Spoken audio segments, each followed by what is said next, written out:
Sempre tive a escultura como uma coisa, uma coisa que eu admirava muito, que eu curtia demais, assim.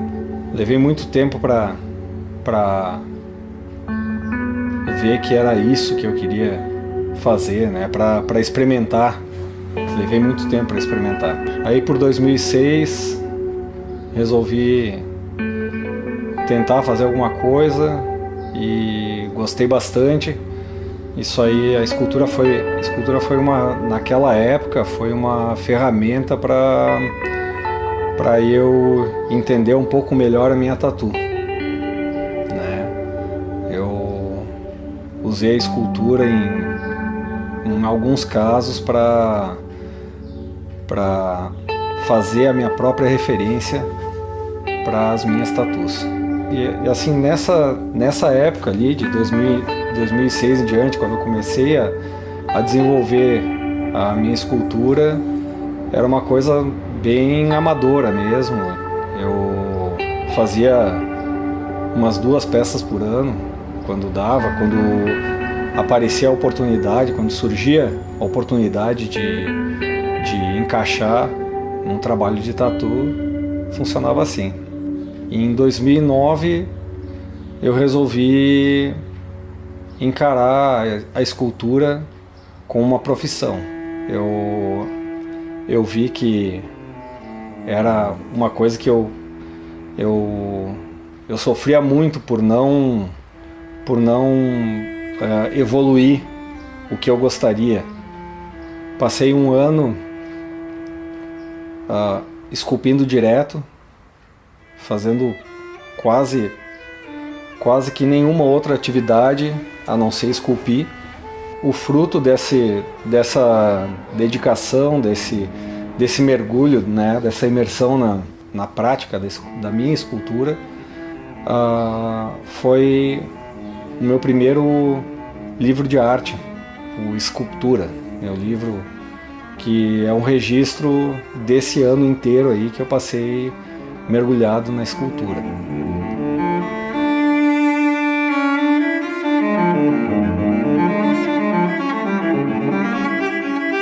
Junto com a escultura, de uma forma geral, sabe, de admiração, de um gosto pessoal mesmo, eu sempre achei muito bacana o fato de tu poder ter a possibilidade de reproduzir, sabe, fazer séries do teu trabalho, ou então trabalhar com coisas que as pessoas não aproveitam mais, desde madeira, sucatas, lentes, enfim, insetos, ossos, um mundo de coisas, né?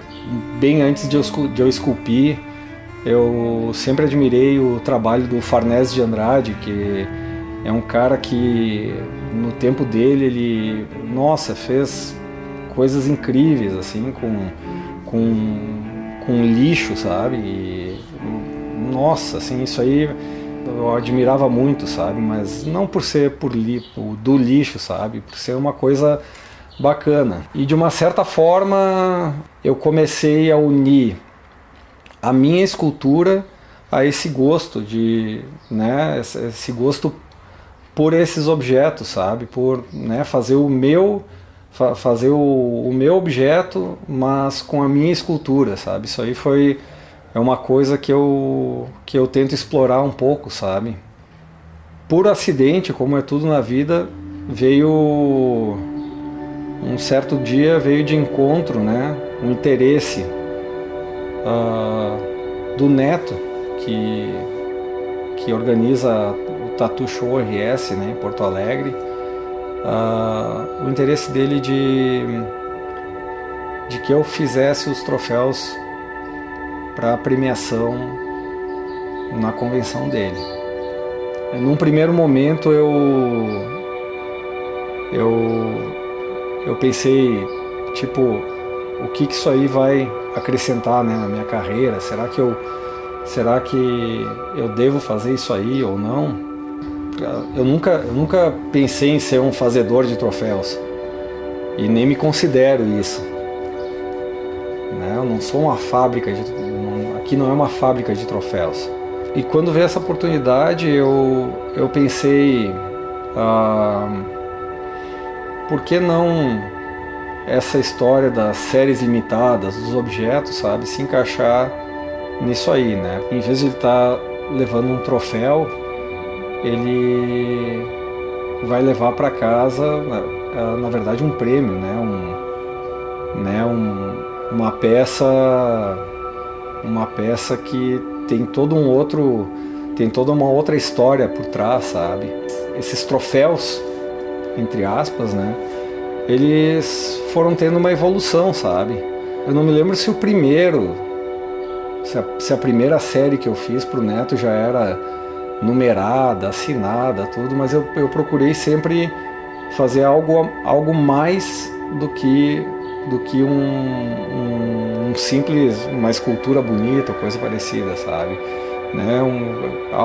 Sempre procurei fazer alguma coisa que tivesse um valor agregado, sabe? Uma seriedade por trás daquilo, sabe? Que a pessoa tenha alguns motivos a mais para guardar aquilo ali com um carinho, assim, além de ser só o título que ele lutou para conquistar, sabe?